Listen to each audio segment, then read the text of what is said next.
Hey team, and welcome. I'm your host, Carrie, creator of Mother Life, your destination for all things real talk and parenting. This is the IRL group chat, where we talk about the wild balancing act of pursuing careers and passions while also doing our best to show up for our kids.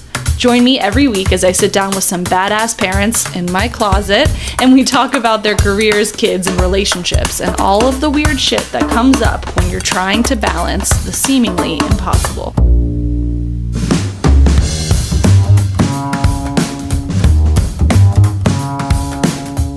Faith. Complete trust or confidence in something or someone. Not something that's ever really come easily for me personally. I wouldn't say I'm a cynic, but I have a very hard time with the idea that someone else or something else is going to come through for me. I've always believed that if I want something or I need something, I better figure out how to go get it because the buck really does stop with me. While I'm wired that way, I've also always been fascinated by people who do have faith, who have been able to surrender to the not knowing, and crazier still, who take comfort in that. In my limited experience, I found some of the people with the most fervent faith in the things that they cannot see are people who have suffered hardship, trauma, grief, with their faith holding them in ways that the physical world just can't. The story of today's guest had me thinking a lot about duality and faith, how intense pain and hurt can also exist with extreme joy, how in some ways the more intense the pain, the more joyful life might seem after overcoming it. How fucking messy it is to be human, and if we try and tidy it all up too much, we might just find ourselves numb and limiting the full spectrum of experience that life has to offer. This episode reminded me that in our own lives, there's just no avoiding hardship, and also, acceptance of that fact might be the key to finding true joy anyway. So who has me waxing poetic? An educator, of course. Chana Karna Blugrind has been an early childhood educator for 25 years and is the director of a preschool in Los Angeles. She's also a mom to 4 kids and stepmom to 2 more. She's an ultramarathoner, a doctoral candidate, a Danish woman living in America. A woman with many layers, all of which are tied together with her faith. And tattoos, a lot of tattoos. Trigger warning on today's episode, abusive relationships. Listen, enjoy, share with a friend. It's a real banger of a conversation starter, this episode. Welcome to the pod. We're going to start with Little Chana, and we're going to get to today. This actually is fulfilling a request from one of our listeners recently that they wanted to talk to somebody who grew up and was raised by someone not American. So we've had a couple, but we haven't really talked about cultural sort of norms around what it was like being parented, and you've already, even when we were just getting set up, mentioned some stuff. And especially being Danish, I have a book in my office that's called The Danish Way of Parenting or something, because it is something people are super interested in. So we have a real life specimen here with us today, a product of the Danish educational system. So where in Denmark, you were born in Denmark? I was born in Denmark. I was born in a town called Hillerød. I can't... What? Does it have an O with a thing through it? Yes. Yeah. And that the D is, it's red, my favorite color. You were made to be Jewish, really, from an early age because you can pronounce hard to pronounce things. It's just like the Danish way. Yeah, Danish makes Hebrew look super easy. Yes, in many ways. Okay, so, and where is this town relative to, Copenhagen? It's a little bit north of Copenhagen, not too far. Okay. Probably about an hour drive or so. And what were your parents doing when you were growing up professionally? Yeah. So when my parents met, they actually met as my father was getting separated from his first wife. Yeah. And my mother was the secretary at the business that he was visiting. How cliche, guys. Very. Come on. Very. Also, my mother was 25 years younger than my father. Nice. Very okay. cliche, too. Yeah, sure. And so, as the story goes, they decided they loved each other so much. And my mother lived on one end of the country and my dad on the other end of the country. And back then, that was a 6-hour... I was about to say that's the equivalent of, what, driving to San Francisco or something? I would say, the equivalent today here would be that you had a long distance relationship with someone in New York. Got it. Okay. Like it was a complex travel. It was not just like something you did. There were no bridges all the way across. You know, you had to actually get on a little ferry and then like one. But they decided they loved each other so much that they should bring a child into the world. This is how I remember the story. And that was my sister, Camilla. And when my mother was pregnant with Camilla, they talked about names. What should we name this child? And they decided if it's a boy, my mother gets to pick the name, and if it's a girl, my father gets to pick the name. Interesting. There wasn't any like, this is going to be a team decision. No, just like, you know, you get that and I get this. Okay. So it was a girl, and my father picked his mother's name. Nice. Camilla. One of her names. Her name was Amy Camilla, I think, if I remember correctly. And then when I came along, they had already moved in together. They had joined forces and decided this is too good to leave as long distance. Yeah. And so to answer your question, my mother joined my father's business. Got it. Which was a financial disaster when she met him. And she cleaned it up. My mother is very meticulous. She's an excellent bookkeeper and just a brilliant mind. My dad is the creative soul. What kind of business? Creative soul. Yeah, what kind of business? A machine factory. Oh, and my grandfather and my father literally built it from the ground. Wow. Like, we used to have pictures of them digging out for the foundation right after the war. That feels very Danish to me. Also, right? I was like waiting for fishermen but like I feel like building your business literally brick by brick also feels... So they ran a machine factory for many, many years, and they did all kinds of work. They produced one specific thing, which were these granulating systems that printing businesses would use. And the way my dad designed them was that it not only eliminated a tremendous amount of waste, because it would granulate all the waste, but it also sucked out all the dust, creating a much better work environment. Also very Danish. Very Danish. Okay. I love a stereotype when it's a cute one. And then they just made all kinds of like special work for all kinds of places. So for many years they did stuff for a candy factory, like the chocolate factory in Denmark. So we would go and get Toms guldkarameller all the time, which is one of my favorite things to eat from Denmark. It's this little caramel covered in dark chocolate. Sounds and great. I put them in the freezer, and it's just divine. So that's kind of how Where do you land on licorice? Like the real kind? I like the real kind. So, yeah, the salty. Yeah, Piratas. It's my favorite. Okay, so they're doing this. Their mom comes into the picture. She is cleaning house, organizing everything. Your dad and his family kind of had this broader vision.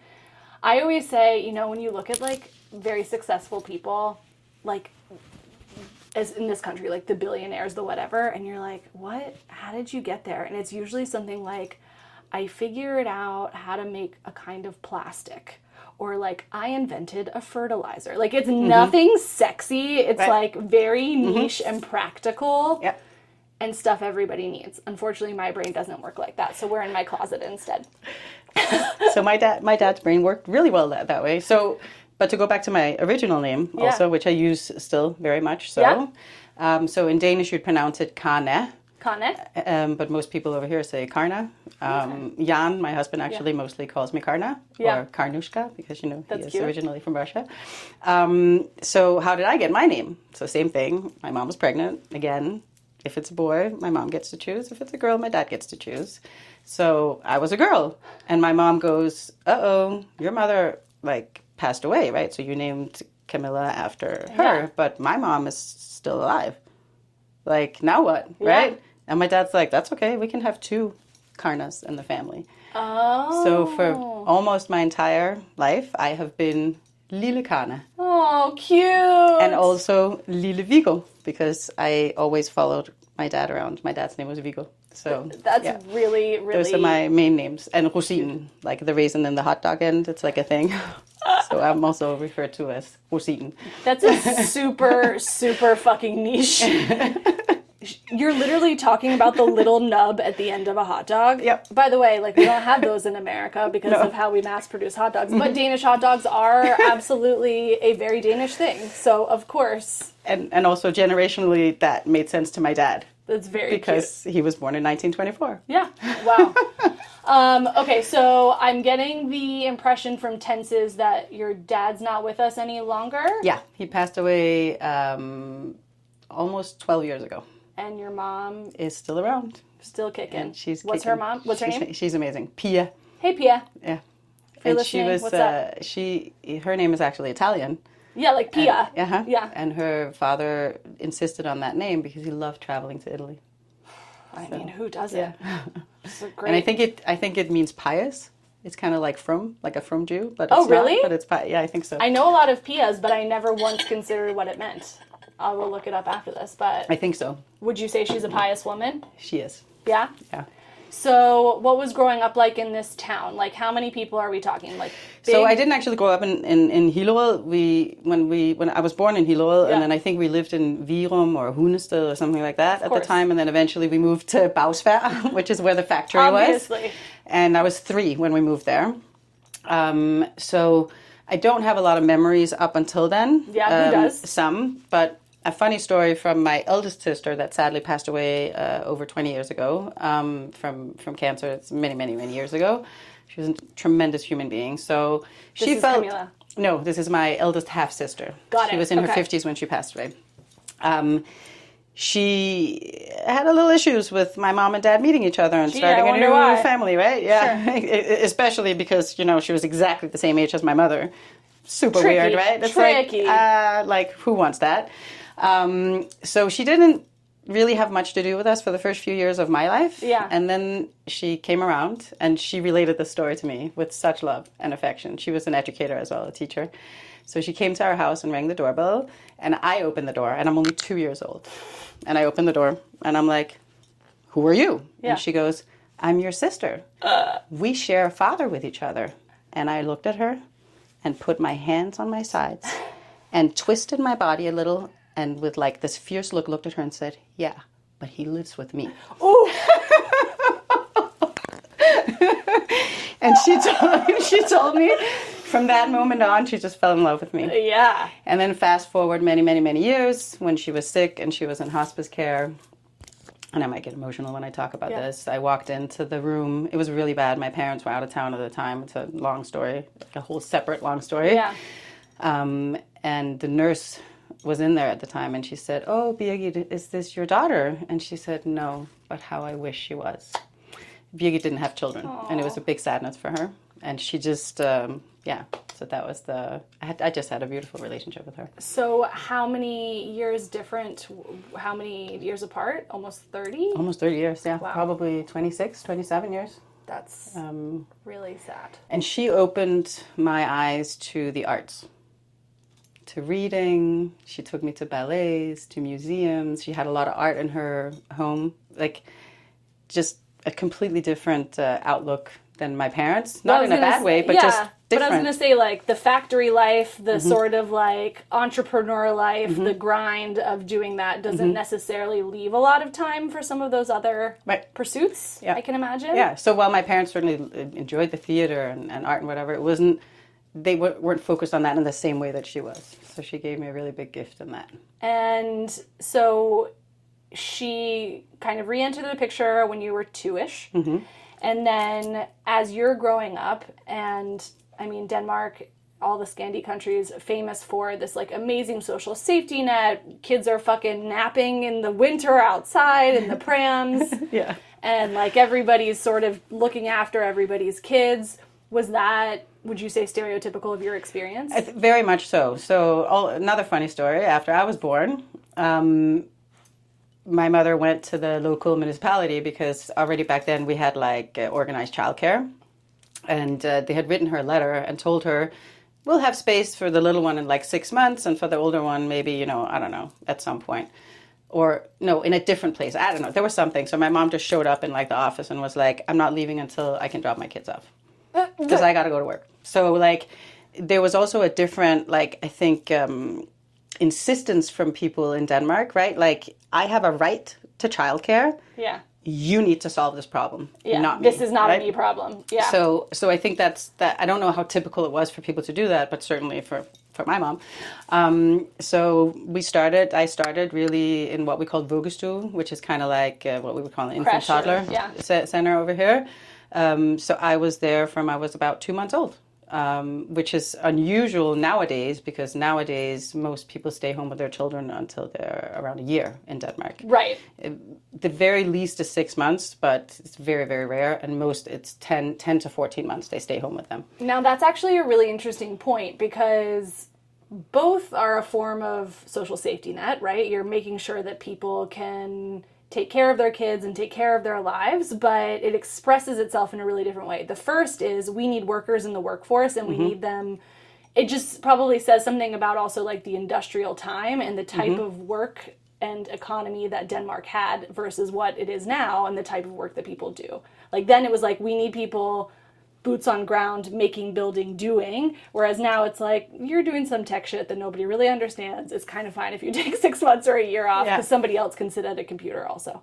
And I think also just that we've discovered so much more in research that it's so important for children to be with their parents that first year. Yeah. Right? We've discovered all of those things. We didn't necessarily know that in 1977 when I was born. Yeah. That was... it was like, no, we need people to go to work. So that's the most important thing. Children still back then were considered more like property, right? Like to be seen, not heard. Assets, yeah. Right? Like, so I think in many ways, yeah, absolutely. But I also I have many fond memories of going to preschool. I don't remember the infant care that I was in at all, but I certainly remember preschool. And I remember the director in the preschool. And it's funny because today I'm the director of the preschool, right? Yeah. And I loved this woman so much. I really felt so seen by her. And she had this very, very long hair. And I remember going home, like it was past her tushy. And I remember going home and being like, Mom, how does she go to the bathroom without putting her hair in the toilet? Careful consideration. It's like one of my biggest questions in life. And I had just a wonderful time there. And I remember sitting one day outside with her. There were these, the way I remember the space was there was like a big sort of deck and then 2 double stairs that came down into the playground like this. And I was sitting on the steps with her and she was drinking coffee. And I loved the smell of coffee. Foreshadowing. But my parents would never let me taste their coffee. Yeah. And I said, it smells so good like my parents' coffee. And she goes, do you want to taste it? And I was like, yeah. And I tasted it, and it was so yucky to me that I didn't touch coffee until I was 39. That is so funny. Yeah. It's so funny. It's kind of like alcohol as well. Like like a glass of whiskey looks incredible. Like, yes, I mean, it looks like apple juice. Like, it looks delicious. But, like, just give them the sip, guys. They won't like it. Yeah, they're not going to want any more. And if they do, then, like, you have other problems, and that's fine. Now, you mentioned when you were growing up, it was very much still the era of, like, children should be seen, not heard. You don't strike me as somebody who's ever been super interested in being seen, not heard. Yeah. So what kind of kid were you? Like, what were you up to? What were you like? Yeah, so I don't remember very much, again, from, like, preschool other than having a good time. But I do remember starting school. And that was, kindergarten was fine. Kindergarten in Denmark at the time, and I think it's still like that, we don't start until we're 6. Right. So we're a year older. Yeah. And it was really all play. Like the way I recall it was really like what we do in preschool. You come in, you do a little circle time, then you play. Then you do a little more circle time, you do a little rest time, you go play outside, and then you go home. Like the day was over at 12, and then we would go straight to our after school program. And I really remember the way I remember kindergarten. I loved kindergarten. Then we started first grade. Dun, dun, dun. Is this when you started making a run for it? Yep. So we had 2 teachers, and the idea of looping, like where teachers follow the children all the way up through 9th grade, is a thing in Denmark, or it used to be. So we were supposed to have these 2 teachers, one for Danish and one for math, and then they teach a few other subjects also, like as you get older. And the math teacher was my sister's Danish teacher, and she was a terrorist. I just don't know how else to say it. I remember her walking around. This was in 3rd grade. I remember her walking around to the tables, and we had different books in math, depending on what level we were at. So it was like differentiated by kid. Yeah. Okay. And so, which differentiated learning is wonderful. Yeah. Shameful learning is not. No. So everyone knew that, like, they all had, like, names of, like, the planets or the solar system or something. So there was, like, the sun book and the this and the that and whatever book. And I had the moon book. And the moon book was... Dumb as rocks? Yep. So I'm sitting there struggling with the moon book, right? I understood nothing. Whenever that woman would talk, it was like Russian. I was like, I don't know. Yeah. I have no idea what you're saying to me. And she would walk around and she would shame me. She would be like, ugh, Kana, you still have the moon book? Really? Like, you're not there yet? And my sister had tremendous issues with her in Danish class. Like, she basically couldn't read by the time she was done with 5th grade with this woman. So my parents decided to take us out of school. Like, they tried talking to the school. It didn't work. And we left that school. I went to one. My sister went to a different one. But during those years, those 3 years with this woman, I think also it was really fun to tease. Like I mentioned earlier, like I definitely had, I mean, not definitely, my therapist has recently diagnosed me that I do have ADHD. Yeah. And I see now looking back that was many of the things that was happening when I was a child. So I don't know if you're aware, but a lot of people with ADHD suffer tremendously from fear of rejection. And many things will be perceived as rejection even when it's not. Yeah. So playing in the playground, there's not room for you here right now. Oh my God, my whole world has fallen apart. Nobody wants to be friends with me. It's over. It's like very black and white. Yeah. And then the other kids also discovered that I was really fun to tease. Because you would have a big reaction. I would have a very big reaction. Yeah. And so eventually I just started leaving school.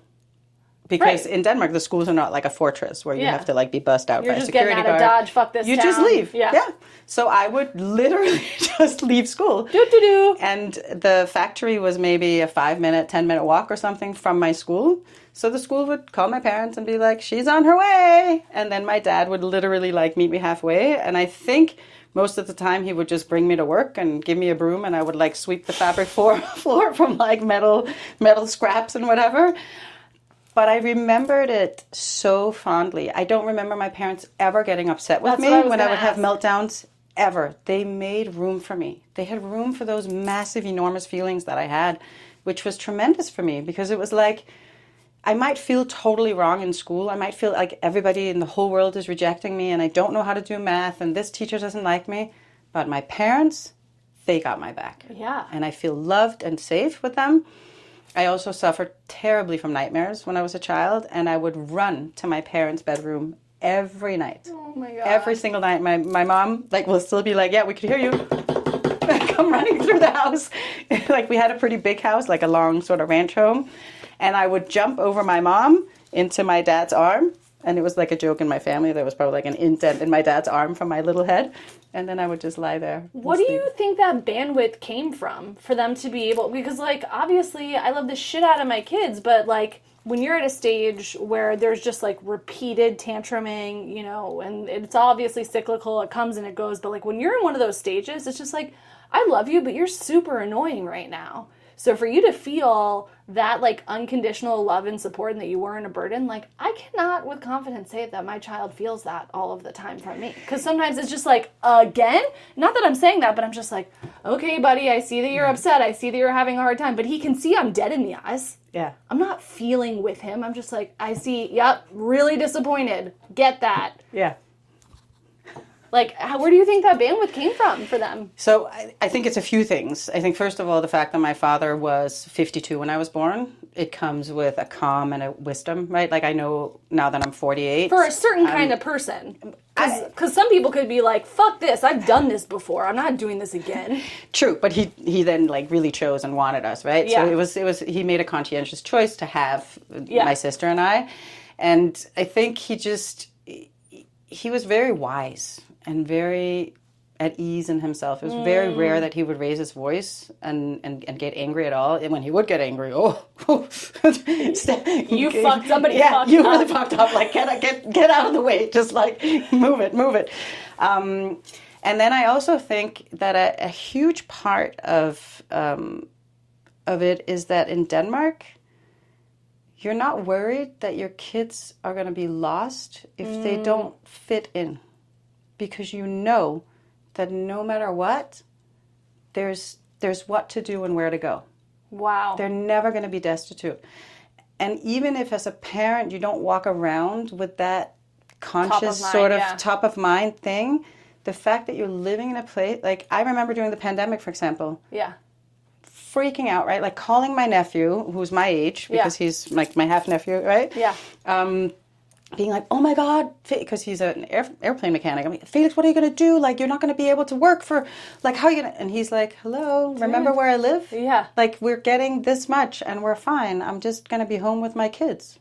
And I was like, oh, right. I totally I forgot that calm.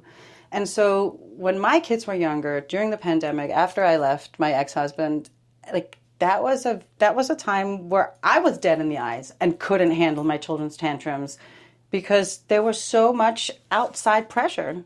Yeah. That I had to deal with all the time that there was nothing left of me. Well, and also by the time I got home. And also to your point about like no matter what kind of kid you have, that sense of knowing that they're going to be fine. Mm-hmm. When you live in a place where like that isn't super guaranteed and you see your kid acting an absolute fool and you're like, I can handle this because I love you, but if you go out in the real world and pull this shit, you're going to have problems, bro. Yeah. Like that. And I think there's some anxiety that comes from that. A lot. Of just being like, you can't act like this because the world's not ready for that. Mm-hmm. And like, how are you going to get a job? How are you going to make friends? Yeah. How are you going to find your people? If you're acting shitty. Yeah. And it's like, you're thinking about this about like, I don't know, a 3-year-old who obviously is just being 3, but it feels very intense. It is, and it's real. Like the struggle and the fear is real. It really, really is. And when you think about it, in America, you could, like, I don't remember how many millions of people it is that go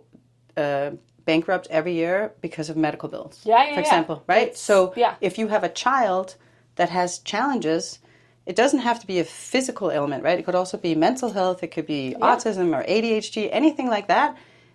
You might go bankrupt because you have to get treatment and help for them. That's extremely stressful. So you need, in America, to make sure your kids fit in the box. Yeah. Because otherwise, what if, right? That's a really good point. And it's a massive difference between the Scandinavian countries and other European countries that are really humanitarian, right? Yeah. It's a humanist philosophy over capitalism. You know, Dax Shepard, I don't know if you've ever listened to his podcast, Armchair Expert, but he has this very funny anecdote from, I don't know, last summer or the year before, where he was in Sweden on a road trip with his family, and some aggro Swedish guy, like, comes at him at the gas station because he, like, parked, just taking too long. His kids were buying shit at the cashier or whatever, and like the guy's like out of his car, going out of his mind. And when he tells this story to other Scandinavian people, they're like, that's fucking weird. Like, that's not normal. Yeah. That's not us. Yeah. Because it's so famously a region of people who have immense chill. Yeah. But and now that we're talking about it, it's like that chill sounds like in part comes from just safety. Yeah. Feeling safe. Yeah. I really believe that it does. And the corollary of that is that, like, we're all fucking crazy here, and the underpinning of that is because there's no safety whatsoever. Right. And we have a hard time advocating for each other. We have a hard time going out there on the forefront, right? On the front lines and, like, demonstrating and advocating for each other because deep down we're also afraid. Yeah. I think right now with the current political situation in America, right, like, I think a lot of people are afraid. If I go out and people see me do this, what if it gets even worse? What if? Right? Yeah. That what if is there constantly. Yeah. Whereas in Denmark, when you're growing up, when you're raising a family, it's not what if. It's just, oh, where do I go for this? Yeah. It's like if you were to make it interpersonally, there are these very funny memes that are like, me with my anxiety walking around thinking about 5,000 things that could go wrong. My husband with no anxiety, he's just eating a grilled cheese sandwich. And that's all that's going on. It's kind of like Denmark's over here eating the grilled cheese. Yep, exactly. 100%. And like, yeah, they pay taxes on that grilled cheese, but it's a good grilled cheese. It is. It's excellent. No toxic stuff in there. No toxic stuff in there. So, okay, so you're growing up in this environment where you feel very supported. Camilla, how many years older is she? Like 2.5. And were you very close growing up? Yeah, I mean, like siblings. Like, I would say very, very typical. Like, stop touching my stuff! Yeah. Don't be friends with my friends! Yes, all of that. And then as we got older, we've just gotten closer and closer. And while we don't talk very often, when we do, it's like we spoke yesterday. Yeah. For 6 hours. Yeah. Like, it's just, I just got to see her for the first time in 6 years. Is that when you went on your accidental booze cruise? Yes. To Cyprus and ended up in Denmark? Yes. Wonderful. Wonderful. That's amazing. That must have been a great reunion. Best hug in ever. Yeah. And so you guys are growing up, kind of stereotypical sibling relationship, and I assume pretty ethnically and culturally homogenous where you grew up? Very, very, very, very.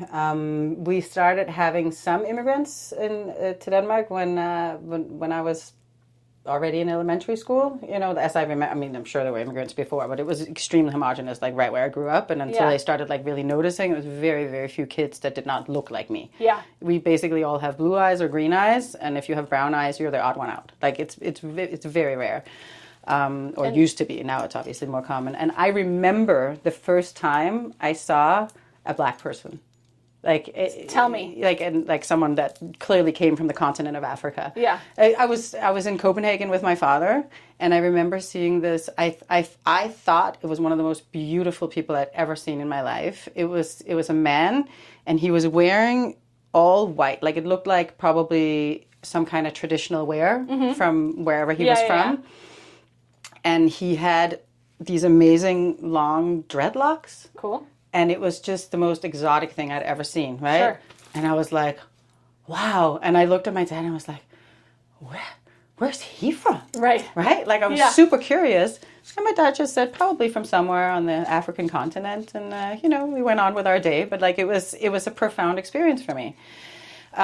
We grew up with a lot of inappropriate books in Denmark. Like, when it comes to this stuff, right? Like, I just remember, like, I've looked at some of those books, like, in recent years, when my own kids were like, I was like, oh, I got to bring all these old books that I loved so much. And then I would read them and I would be like, holy shit, let's store those away. I don't be reading any of those at all. So that was obviously part of growing up in Denmark as well. But we traveled a lot. My parents were very into traveling. My father and my grandfather were active in the resistance during the war and helped Jews escape. And my father it was really important to him to raise us as tolerant, humanistic beings that would welcome anyone and everyone and not be fascists. Like that's not what he wanted for us. And I think he was successful. I think that he really raised us to be welcoming, tolerant people who really seek to make peace everywhere we go. And that was a huge message also in growing up. My dad used to sit me down from when I was 11 and watch Holocaust documentaries. Woof. Yeah, it was pretty... You were training for this life for a while. Yeah, he was just like on it, So that's another like really strong memory that I have from growing up was that like there's room for everybody in this world. And religion in general in Denmark's pretty like... very watered down. Yeah, it's sort of the like similar to Church of England, sort of like a little bit of cultural I think stuff. It's probably even less. Yeah. I think like the national religion in Denmark is Lutheran. And I think very few people even go to church like on Christmas or Easter or whatever. Most people really just go for their christening, for their confirmation, for their wedding, and for their funeral. Sure, it's parties. like kind of like a joke in Denmark. You go 4 times. Yeah, that's it. So but it's definitely church and religion is not separated in Denmark. Yeah. So you learn about it in school.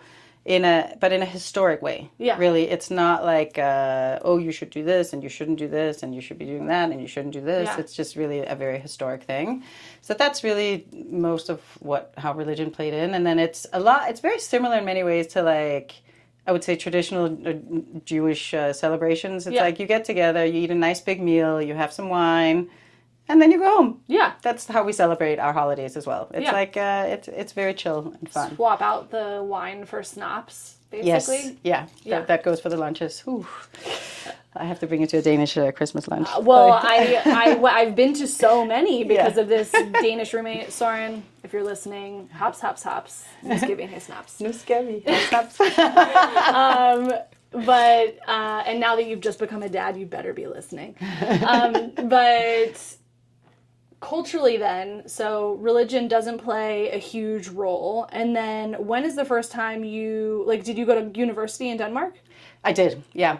I do want to say with religion, my grandmother, who passed away not like maybe 9 years ago, I think, she taught me like this Danish prayer, like a night prayer. Okay. And that is something that stayed with me for a very long time. And I think that that's where my belief in God came from, because my dad was an atheist. Yeah. So it didn't come from him. And my mother didn't speak very much about it. She's like, she's kind of like agnostic. She's like, yeah, there's probably something more in between. Yeah. But my grandmother was very religious, like in terms of like her faith in God. Yeah. And she definitely gave that to me. So I did grow up with some. And with that nighttime prayer, what was it? Did it bring you comfort? Did it give you a sense of wonder? What was it about that drew you now to I'm gonna try to like remember it in my head. Fader, hvor du som er i himlen, hellig hvor dit navn kommer til at ske din vilje. Yeah, it's basically like, you know, Father in heaven, you know, please like continue to do your will, and we appreciate it, and it's great and fantastic, and like I feel your holiness within me, like something like that. It was comforting. Yeah, it was very comforting, kind of like when I say Shemana every night. Yeah. Mm-hmm. And so at what point does Judaism enter the picture for you? Where in your sort of timeline? So for sure, because my father started showing me these documentaries, I became more and more curious about it.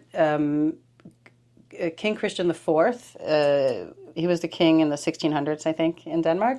Love that we're going to the 1600s of Denmark. I love it. So he was, he loved building, and he loved drinking and eating, and he kept going bankrupt. So, you know, had it been nowadays, he would have WhatsApped his buddy, the king of Holland, and been like, hey, dude, you never go broke. What's up with that, right? So he did that by mail. And the other king wrote back and was like, you need a Jewish accountant. A Jewish accountant. Great. He brings in a Jewish accountant. Okay, now his health is failing. He writes the same. You need a Jewish doctor. Dude, you need a Jewish doctor. He brings a Jewish doctor. This is basically how Jews, like this is part of the history of Jews coming to Denmark. And so he became very fond of the Jewish people. So when you walk around in Copenhagen, you will see the name of God in Hebrew on many buildings. Wow. So not only am I growing up watching Holocaust videos or documentaries, hearing about my grandfather's involvement with the resistance, and also I get to walk around and I see Hebrew letters in Denmark. And my parents had Jewish friends also. Wow. They were part of, so like all people that work for a place in Denmark have a union. Yeah. The people that employ people also have a union. Sure, everybody's unioned up. We're all unioned up. Yeah. So these union parties were really fun, actually, and they used to take us sometimes. And some of my parents' best friends there were Jewish people. So the interest just came from that. When I was almost 13, we were supposed to go on vacation somewhere else. I don't remember where. 1989. And something happens to wherever we're supposed to go. We can't go there. The travel agent calls my parents and are like, well, you can go to Israel. That's where we have space. And my parents had always wanted to go to Israel. My parents were very staunch Zionists. Not Jewish, but absolutely Zionist, believed in the right for Israel to exist. And it was a country they wanted to go visit. Denmark has always had a wonderful relationship with Israel. So we went to Israel. And my parents came and were like, oh, we're going to Israel. And my sister and I were like, what? Bible country? Really? Yeah. Like, come on. Yeah. But in 1989, when you would go to Israel, I mean, for the most part of it still today, many people travel with El Al. Yeah. Traveling with El Al is a very different experience than going on a regular charter. Sure, right? sure, yeah. So we get to the airport and it's like, there's a different section for you people down there. Yeah. A different section. We see this whole thing like marked off. And I was like, this is becoming interesting. Yeah. Like, what is this about, right? What's this about? So I'm barely 13. So we get in, and of course, all these very handsome and LL people are looking through our suitcases, and I was wildly embarrassed, right? Because I was like a little preteen. I'm like, oh. So anyways, we go to Israel. We had a tour guide there, a Swedish Jew that had made Aliyah a number of years before, and I totally fell in love with him, right? Like, biggest crush of my life. God, you're such a stereotype. Just sat there in the front of the bus, you know, just looking at this guy. Yeah. And fell in love with Israel. December, Hanukkah time, Sufganiyat. I mean, you can't go wrong, right? And I had a very spiritual, emotional experience just traveling there. As we get closer and closer, I start feeling like weird. And then back then, they just opened the door out to the tarmac, right? Yeah. Not like those tunnels. And I took one whiff of Israeli air, and I started crying. Wow. And I just was like, what is happening to me? this is weird. What's going on? And then when we had been there then you got your period. No, I'm just kidding. Around that time too. Then I remember sitting, somewhere, one of the last days there, thinking to myself, I think there was some kind of mistake. Like, I don't think I'm Danish. I think I'm supposed to be Jewish. And then it started. Every single paper, essay, assignment I could do in school from then on until I graduated high school, if I could somehow affiliate it with anything Jewish, history, Holocaust, anything, I would do that. So like one of the assignments I wrote, for example, was on a really beautiful book about a young woman who was saved by Danish farmers and then made Aliyah and whatever. So because the book was kind of like about mass murder, right? Oh, yeah. We had to work on this project in pairs. I was grouped up with a person reading American Psycho. Sure, cool. So I had nightmares for like 6 months after that. Yeah. Like I am never going to watch any of those shows or read that book ever again. Terrible. But that's what I did. I just was so interested and curious. And then my eldest sister that passed away, she went on kibbutz in the 70s when she was young. So growing up, she would also share those stories with me. And back then, you didn't just go on a plane, right? It was like a train to here and then a boat from Cyprus or Greece to Israel, full circle. Which actually made that boat trip really special for me because I was like, man, I'm like following in Birgit's steps, like literally. So that's where it came from. And then when I was, after I graduated high school, I went back to Israel on kibbutz because I was like, I got to figure this out. Like, I really have to figure this out. And within a few weeks, I realized a secular kibbutz was probably not what I was going to learn. Right. Very much about, like, Judaism, like the being an observant Jew. Yeah. But I had a fantastic 6 months there. And then I came back and started contacting the rabbi in Denmark, who didn't want to talk to me. Of course. Because they're supposed to turn you away. Supposed to turn you away. As anybody who's seen Nobody Wants This on Netflix, season 2 coming out soon, knows. So I wrote many emails and made many phone calls and nothing until one day I borrowed my parents' car and I drove over to the little Jewish school in Copenhagen, or the only Jewish school in all of Denmark, called Karolineskolen. And I rang the doorbell and the security came because this is the only school in the entire country that has security. Right. Classic, unfortunately. And the security guard is like, and what would you like? Like, how can I help you? And I was like, I need to see the rabbi. I'd like to order one Judaism, please. Just one Jew. Yeah. Just one Jewish soul. Yeah. And he's like, would you have an appointment? And I'm like, no, but I've tried many times. So he calls the secretary and the secretary is like, hold on. And I can like hear the secretary like call out to the rabbi, like, there's a young woman here. And he's like, oh, is it Chana? She's like, yeah. And he's like, let her come in. It's time. It's time. And then I started. Then I asked How old were you at that point? So I was probably 20 or 21. Okay. Something like that. So I asked him, where do I show up to learn these things, right? Where do I learn how to, just like, tell me where to go. And he's like, well, the community is not very active here in Denmark. So, but there are these new people in town. Chabad. Go talk to them. Dun, dun, dun. Okay. And he was like, they will teach anyone. And I was like, okay. So I called up Chabad and I went. And I became very, very close with Chabad in Copenhagen. And I actually still am. They're really wonderful people. Now, for context for our non-Jewish listeners, Chabad is an Orthodox organization that is all about, like, bringing Jews in. Not proselytizing, not making Jews, but if you are Jewish, they're there to support you connecting with your Jewish faith. Exactly. And they are exuberant about their religious lives. They are, yeah. They're ultra-orthodox. They're Hasidic. Ultra, yeah. They're the ones that you see in the outfits. They're the ones you see, on the streets of New York several times a year. Are you Jewish? And they've got like some leaves in their hand, and you're not sure. They want you to shake Sometimes that. a large lemon. Yeah, they have items that they want you to touch if you are Jewish. Only usually if you're a man, because they don't touch women. There's all sorts of things, but a very specific group. And I was wondering if they played a role in your story, because often I feel like people who either weren't Jewish before and become Jewish, or weren't very religious before and become very religious, Chabad often plays a role in their story because they are so deeply passionate, and it's very infectious, right? Yeah, it is.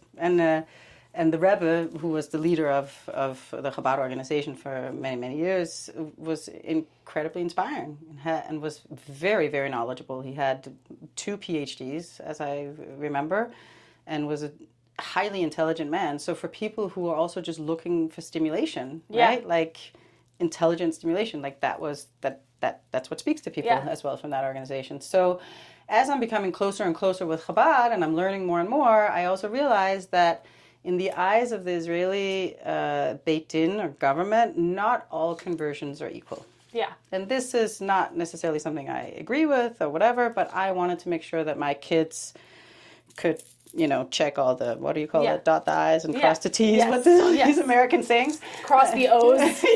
Exactly. Let's start saying that, like, slash the O's. Yeah, slash the O's. So I spoke to Chabad and I said, I'm concerned that the conversion I'm doing here in Denmark may not be sufficient or kosher enough long term, because there had been issues with not the rabbi that did my conversion in Denmark, but some of the rabbis before, that some of those conversions had been annulled in Israel. There were like issues with it. And I was like, I just want to be sure. So Rabbi Lowenthal in Denmark said, let me set you up with the London Beit Din, the Jewish court in London. Yeah. Which is one of the strictest places to convert. So I did actually double dip. I did 2 conversions. Oh. So I'm like uber kosher. Yeah, I was about to say doubly Jewish. Yeah. Do you have stomach problems? Not yet. That'll come. Just wait. That's just wait. Double Jewish, double stomach problems. So that was like a very long journey for me, obviously. And then when my sister passed away, the circumstances under which she passed away, so she was sick for a while leading up to it, but that threw me over completely. So I just the grief of it and needing to find sense and comfort. And I felt guilty. I felt like I had made decisions that killed her. She was sick for a long time. She had cancer, then she went into remission, then she had a heart problem, then the cancer came back, and when the cancer came back, she was like, I'm done. I don't want to be sick anymore. I don't want to deal with this anymore. No. Yeah. So she refused more care, and I have no idea if she could have lived much longer, if she would have taken care. I don't know any of the details of that, but towards the end, when she was already in hospice care, in and out, my parents had a trip planned, and she was well enough to go home for a while, but they wanted someone to stay with her. So I stayed with her, and my parents went on their trip. But unfortunately, that first night, my parents had been away for 2 days. They were going to be away for 7 days. That first night, she started bleeding internally. Like, she had a bleeding ulcer. This is like all the medications she had been taking for all these years, right? And she was in so much pain. Probably the worst and hardest night of my life. And I was 22 or 23. Yeah. I knew nothing about anything. Yeah. And she wouldn't let me call anybody. Right. Until she started vomiting blood. And then I called. We had like an alarm button because, again, support systems, right? So the ambulance came within, 2-3 minutes, took her to the hospital. And then this very typical, awful surgeon came and spoke to me and was like, well, you have 2 choices. We could do surgery, and then maybe she'll get 6 to 12 weeks, or we could do nothing, and she'll bleed out in the next 3 days. And I looked at him, and I'm like, why are you asking me? Yeah. Like, why? And he said, she said to ask you. Fuck. Right? So the cancer was already in her brain also at the time. Yeah. Like, I certainly don't hold her responsible, but I went and spoke to her, and I said, Birgit, like, what am I supposed to do? Like, what do you, like, I don't know what to do. And she's like, well, what would, like, just choose for me. And I said, well, I'm going to be selfish and say that I want to keep you. Yeah. So I want you to do the surgery so we can have you even another 6 weeks. Yeah. Even if it's 12 weeks. And then at least Dad can come home and see you, right? And she goes, okay. So she had the surgery, and the surgery killed her. It was horrible, right? So I came the day she was having surgery on Friday night. So I came the next day when Shabbat was over, and the nurse told me at that time, the surgery appears to have gone well, come back tomorrow. The next day, my other half sister calls me and it's like, you got to hurry up. Go. They called. Get there. Just come pick us up and go. And I didn't. So I also was late. She passed away 5 minutes before I got there. So I had such guilt. But now I'm sitting here, I'm 48. I look back and I'm like, I am so glad that I, as a 23-year-old, was not sitting and holding my dying sister's hand. I do not think that would have been a good experience for me at all. No. But I didn't see it that way back then.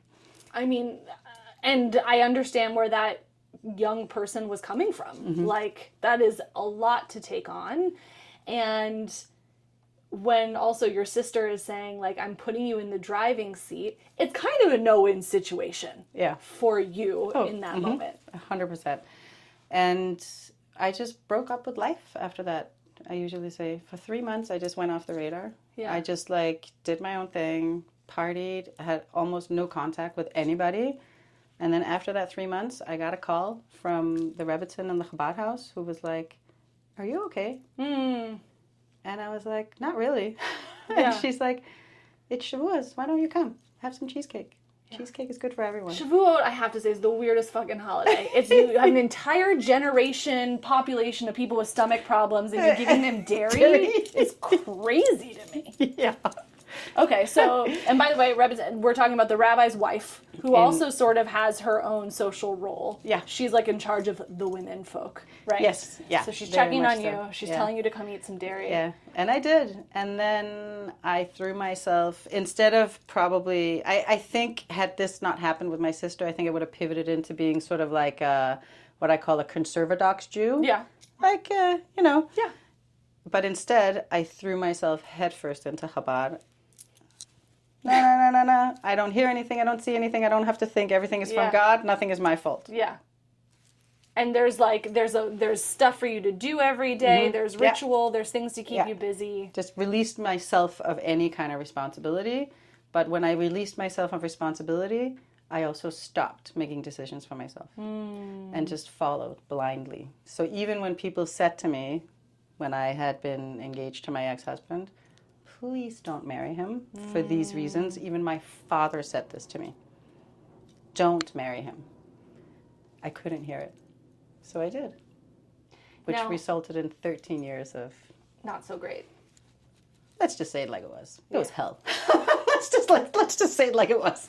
I wish, unfortunately, I wish I knew more stories of the Chabad life marriage, turning kids, ending well. I unfortunately don't have loads of those in my personal world.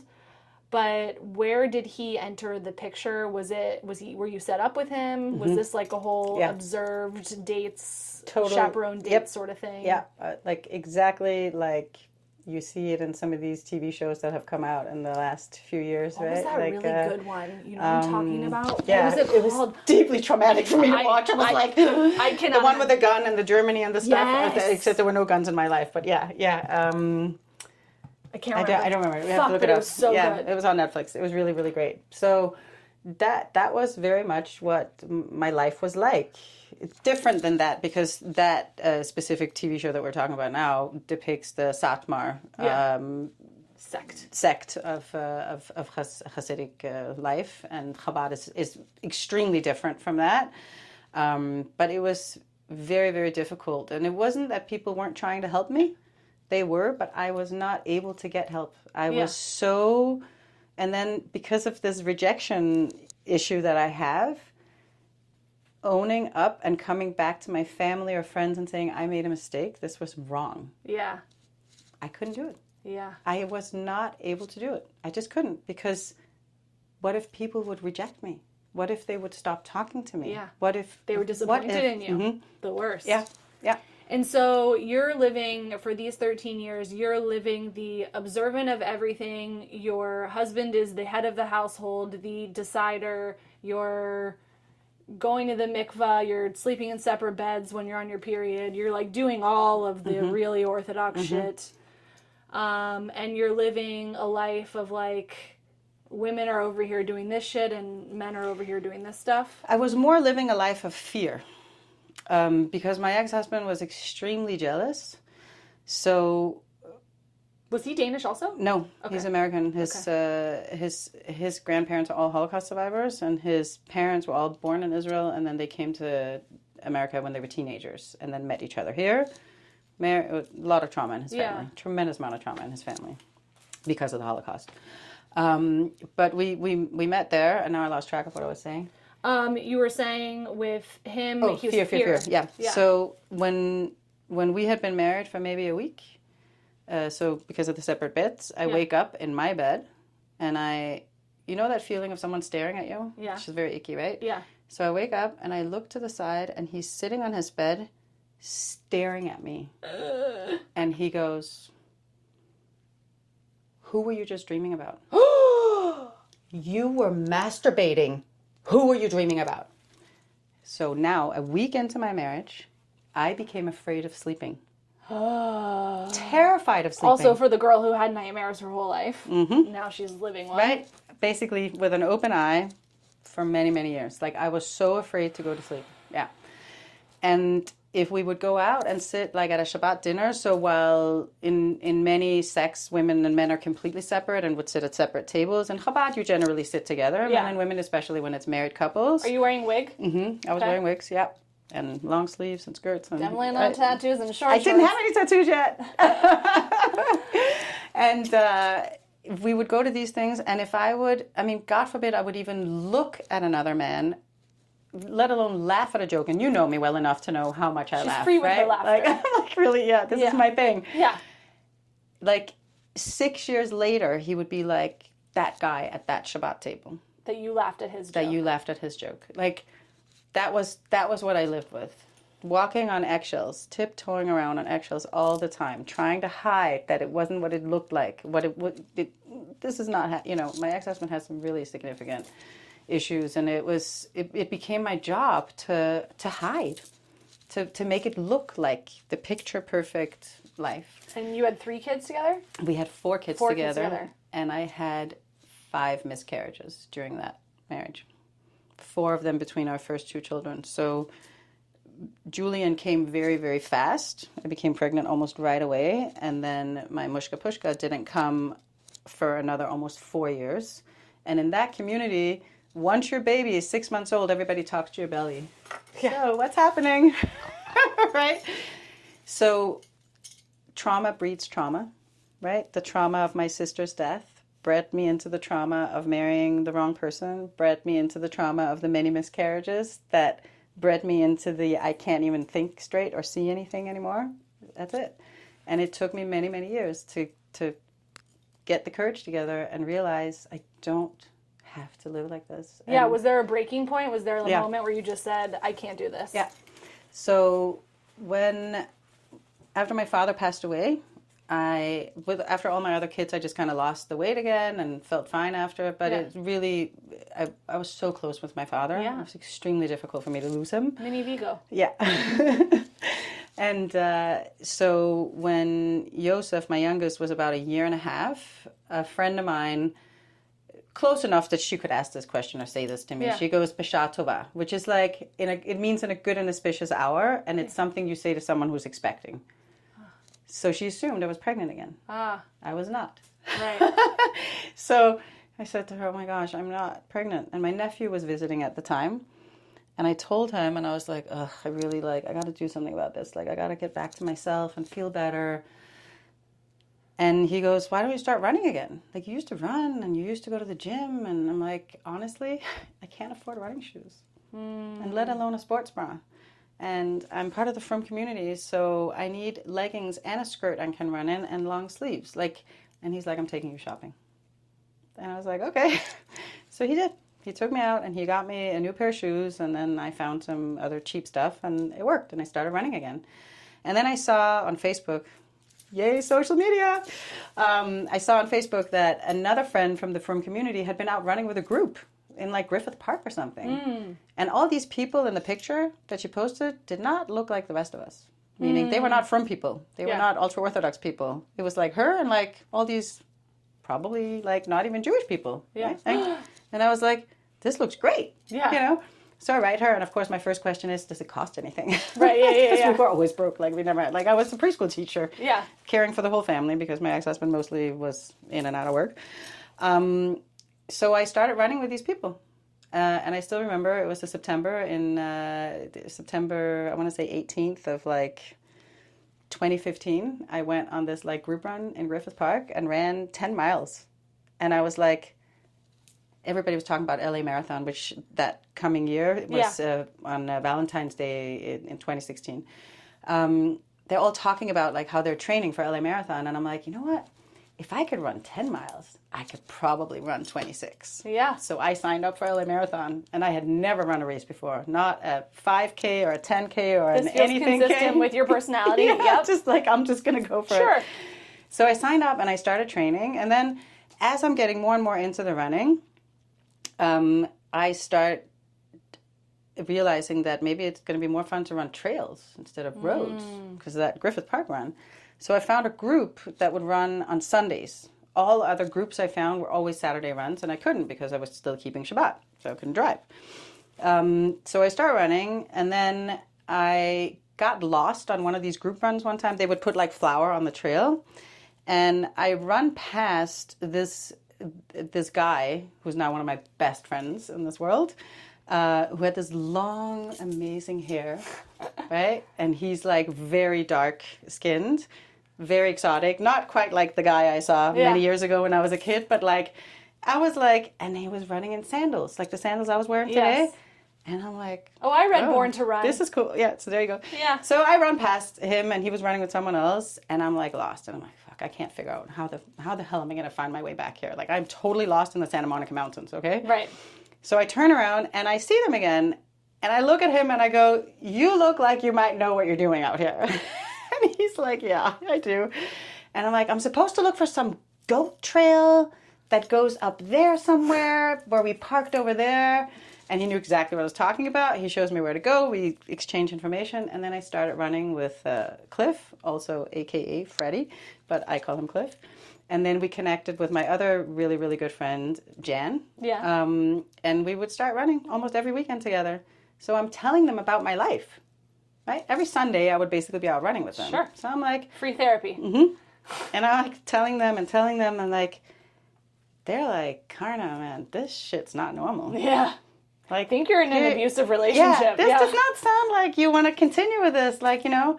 So what they gave me was a community outside of the community so that I would not be alone. Yeah. Because I didn't even know, I knew that my family would have my back. Sure. But I didn't know if I would be able to leave. Right? So it wasn't like, if I leave, can I just take the kids with me and go back to Denmark? Yeah, no, you can't. I didn't. And that fucking guy wasn't going to let you, certainly. Probably not, right? Like, those were my thoughts. So because of the two of them, I really was able to leave. Wow. They were, I still to this day, like, they are most definitely like some of the most important people in my life. Now, you left. Your youngest is how old at this point? So when I left, it was November of 2017. So my youngest was born in September of 13. So he was... 4-ish. Yeah. So you have these 4 kids. Youngest is 4. You are shell-shocked and leaving an entirely different life. Choose to take the Judaism with you, despite kind of a hand it's dealt a little bit, but like you're taking it with you on new terms. Because like you've got Hebrew all over, inked all over your body. Clearly you're redefining the rules of this relationship, and you take your desire to still be an educator with you, right? Yeah.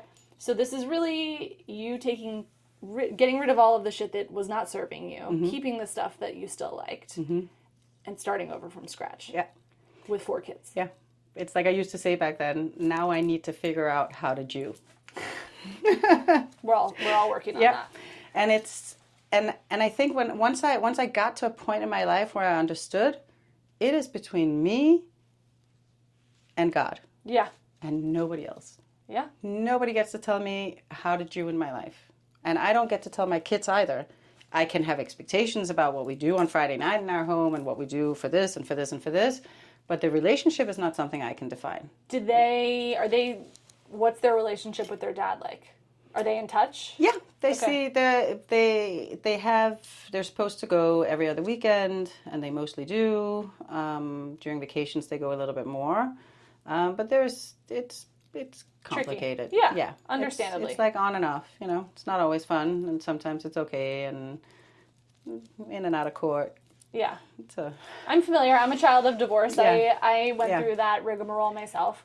And so they're navigating their own sort of path forward, and you are as well. And through this whole backdrop, you go from being a preschool teacher to increasingly being in charge of preschools yourself. Mm-hmm. You're taking this like Danish, Jewish model that you've built for yourself of like educating a whole child and what that should be like. And now you are what is this, the second time you've run your own show? This is the fourth school that you run your own show.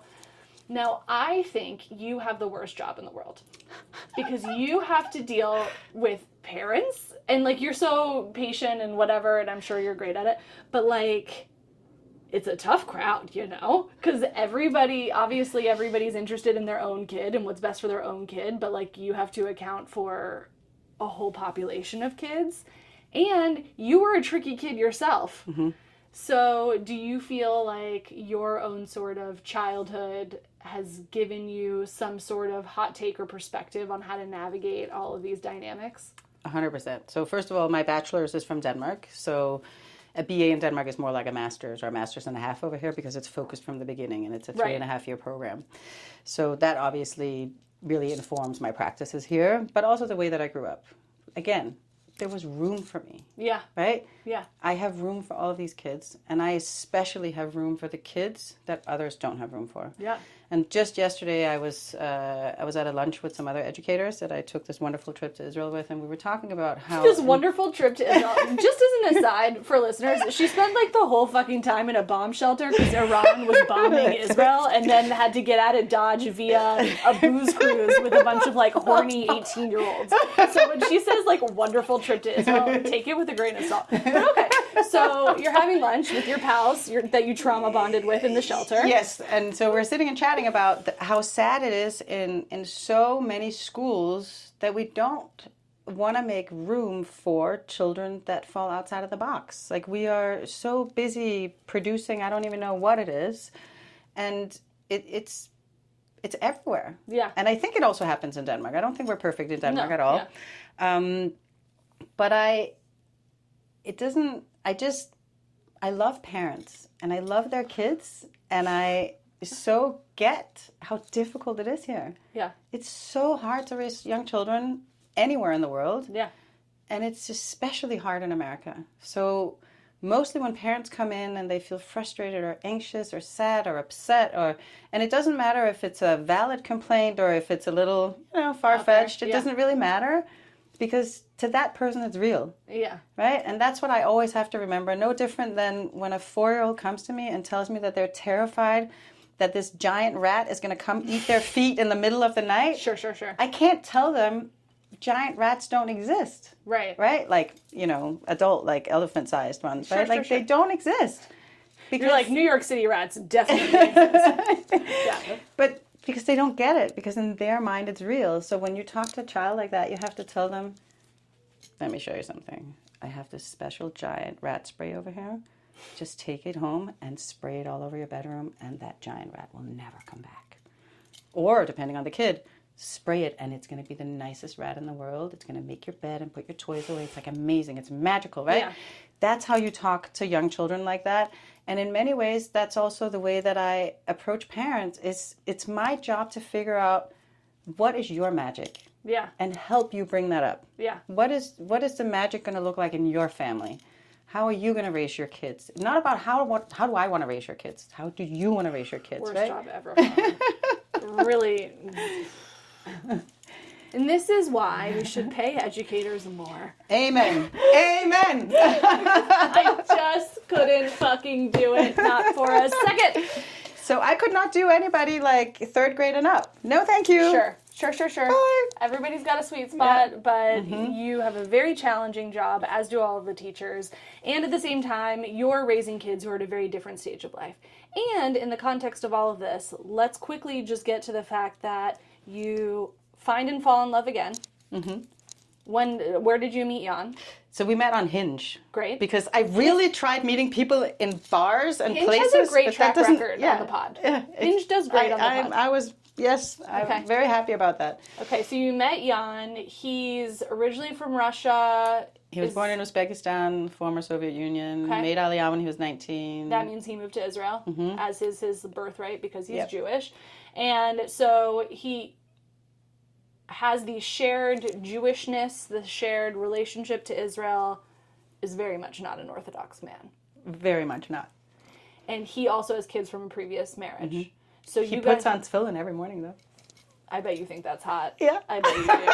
There's like a whole corner of like TikTok that's dedicated to like hot guys putting on tefillin. You know, it's I like did not know that. The rappy thing. I'll send you some links. It's like, so you've got yourself like a hot Jew man that ticks all of your boxes. He makes the best coffee in the world. And he makes very good coffee. That I can attest to. And you guys are raising the Brady Bunch together. Because you've got this blended home. You start a new job in this new place, or, new part of town, whatever. And on top of all of this, I think within a week or so of starting a new job, you get a breast cancer diagnosis, right? Yeah, it was very exciting. I signed a contract mid-March and got a breast cancer diagnosis right in the beginning of May. Sure. So just continues with your general life theme of keeping it fast, keeping things coming, keeping things moving. Yeah.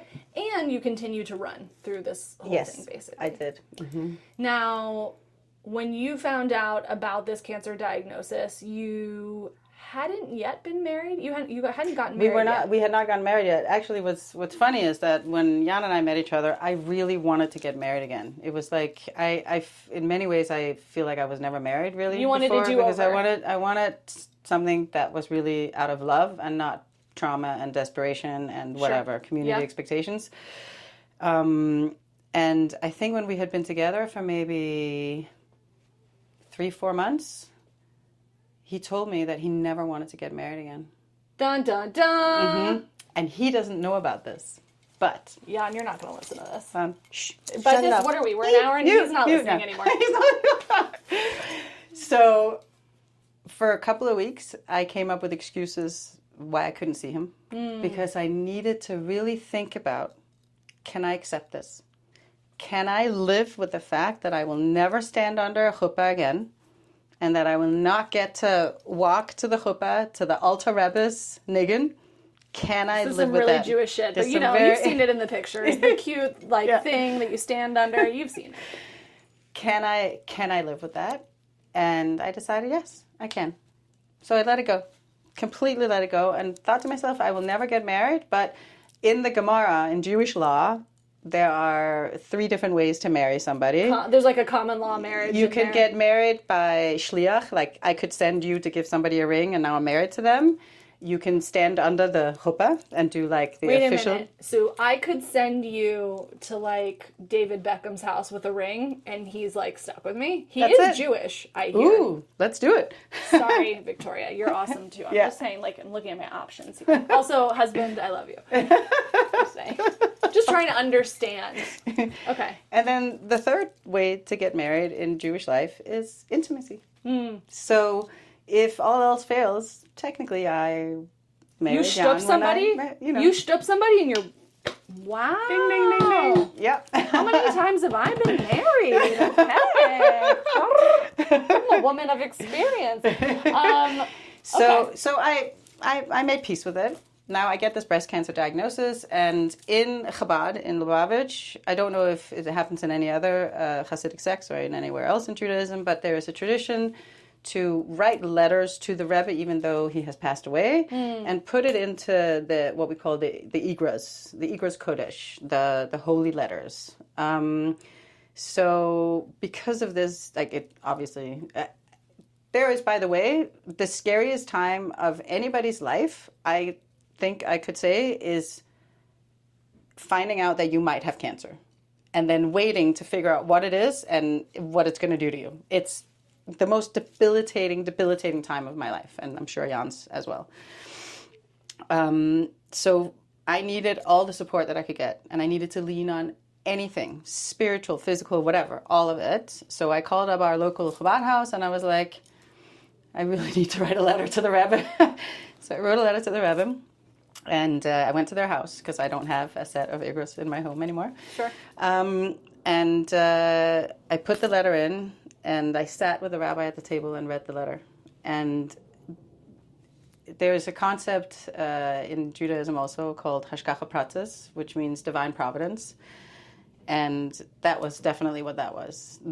The Rebbe really, it was very interesting. The letter I opened up to went through, it answered my letter from, wow. this. Yeah. So I asked, for blessings for good health and for blessings in continuing my doctorate and, Oh, yeah, because on top of this, you're also getting your PhD, of course. Yes. I have written so many papers in the chemo chair. It is an amazing place to sit and write. Nobody will talk to you. It's incredible. Fucking nap, man. Watch something shitty on TV. But okay, whatever. No, not when you can write papers on childhood all over the world. So, and then the last paragraph of the letter, it says in there, and also, one should never delay getting married. When one has met the person that is the right person for them, they should get married fast. Was Jan with you when you went to? Okay. So he was in the house. He was doing some work for them. So he knew I was doing this, but again, Jan doesn't come from a religious background. He didn't really understand what it was, right? Yeah. So we left, and we're driving, and I'm wondering why doesn't he ask me about this letter? Right. I was I think I would have asked. So I'm you're not curious about the letter? Yeah. And he's yeah, but I thought that was personal. I'm not supposed to ask that. And I'm no, I can tell you. You're you better fucking ask because you got things to do. You got stuff to do. So I'm just going through the letter, and I'm oh yeah, so the Rebbe said this, and I asked this, and then and it was this and this, and then also this thing with the marriage thing, right? And he's oh, okay. And he got a little quiet, and then I hear nothing. So this is in April. This is before I have the official diagnosis yet. So May 24, we go to Born to Run, which is Burning Man for runners, for ultra runners. Fabulous place. It's very also niche. one of the communities in my life also that has really built me up. I met another two really integral people there, Tracy and Sally, this wonderful couple that does ceramics, marvelous mud. We'll put a link in the show notes. Incredible women that just embraced me and especially supported me because my eldest is part of the LGBTQ umbrella. And they really, really supported me in all of that with him. So anyways, that was it's my place. It's my family. It's my home. Our really good friends, Patrick and Sam, got married in 2024, May of 24. So there was a lot going on. All of us. Jan shaved his head. Our friends did this huge fundraiser for us. It was tremendous. And then Louis, the race director, calls me up on stage. And he wants to, this Karna, whatever, we love her. We hope everything will be good with this cancer crap, woo-hoo. Yeah. And then I see Jan behind the stage. I'm what the fuck's he doing there? Jan, weirdo. I'm what are you doing over there? And he's so he picks up 2 wires. You know how he used to be a handyman, right? So he picks up 2 wires and he's I'm helping with the electrical. And I'm okay, okay, whatever. Why, right? So I'm just standing up there, and then Louis comes up and he says his thing, and then he goes, oh, and then Jan Fox has something to say. I'm Jan has something to say? There's a video of this, okay? Jan has something to say.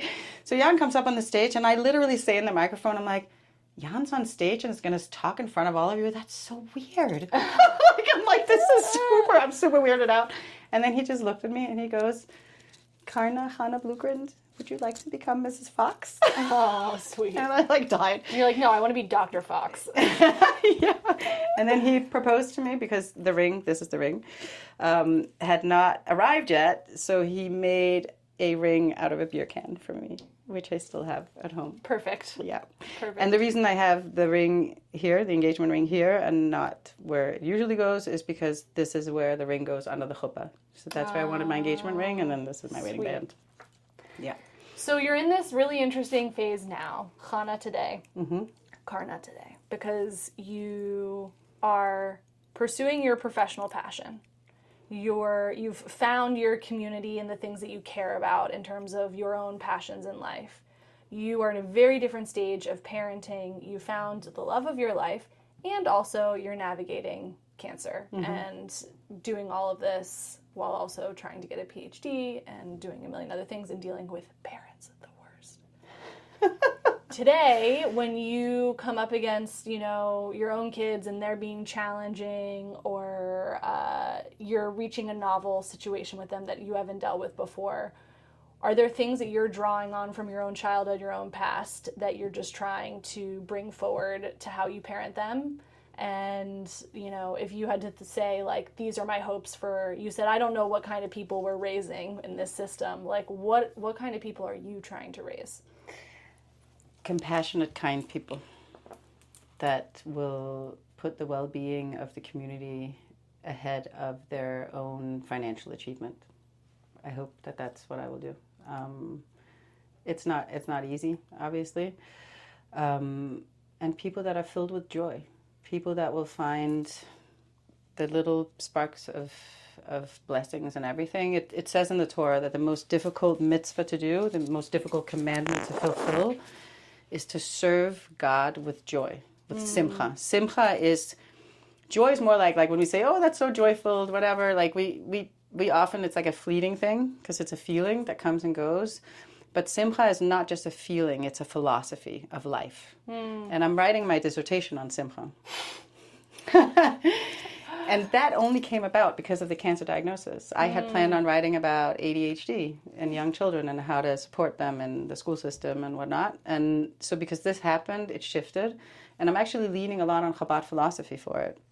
Because one of the Rebbeim, one of the leaders of Chabad, talked a lot about how we go, the Hatchila Ariba, we just go straight through obstacles. There's no, don't try to dig under, just blast through it. And that's what you do with joy.